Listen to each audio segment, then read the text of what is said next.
नगरसेवकांची बिनविरोध निवड, भाजप प्रदेशाध्यक्ष रवींद्र चव्हाणांची माहिती। तेजसचा अपघात की घातपात, भारतीय बनावटीच्या तेजस विमानाच्या अपघातामुळे प्रश्नचिन्ह उपस्थित।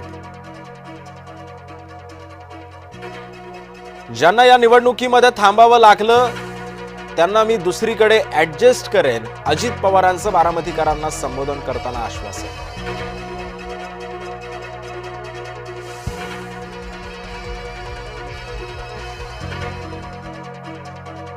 अंबरनाथ पूर्व पश्चिमेला जोडणाऱ्या उड्डाणपुलावर भरधाव कारची दुचाकींना धडक, अपघातामध्ये 4 जणांचा मृत्यू, भीषण अपघातात अनेक जण जखमी। पंतप्रधान नरेंद्र मोदी G20 परिषदेसाठी दक्षिण आफ्रिकेच्या दौऱ्यावर, मोदींचं दक्षिण आफ्रिकेमध्ये जंगी स्वागत।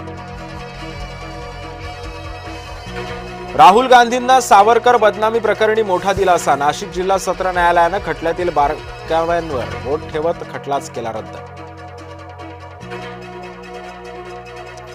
नवी मुंबईतील शिवाजी महाराजांच्या पुतळ्याच्या अनावरण कार्यक्रमाकडे एकनाथ शिंदेंची पाठ, गणेश नाईकांच्या हस्ते पुतळ्याचं अनावरण। उद्धव ठाकरे काँग्रेससह मवियामध्ये अबाधित राखण्यावर ठाम, स्थानिक काँग्रेस नेत्यांच्या नकारानंतर सुद्धा उद्धव ठाकरे काँग्रेस हायकमांडच्या संपर्कात, जय महाराष्ट्राला सूत्रांची माहिती।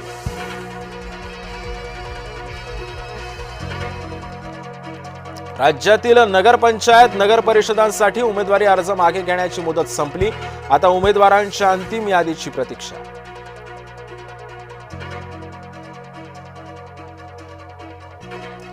मुंबई महानगरपालिका निवडणुकीसाठी मतदार याद्या प्रसिद्ध, मतदार याद्यांमध्ये घोळ असल्याची माहिती, हरकती आणि सूचनांसाठी 27 नोव्हेंबरपर्यंत मुदतवाढ।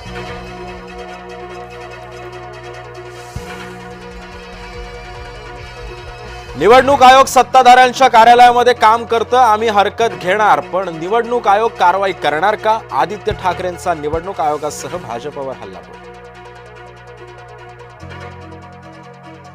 मनसे मवियाचा भाग नाही, आमचे निर्णय राज ठाकरे घेतात, पत्रकार परिषदेतून संदीप देशपांडेंनी केलं स्पष्ट।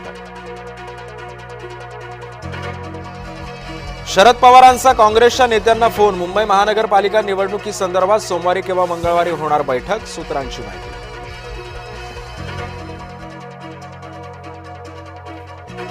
छोट्या लोकांनी आमच्या नेत्यांच्या विरोधामध्ये बोलू नये, बरेच आयाराम गैराम महाराष्ट्रामध्ये आहेत, महेंद्र दळवींनी तटकरेंवर केलेल्या आरोपांना प्रफुल्ल पटेलांचं सडेतोड प्रत्युत्तर।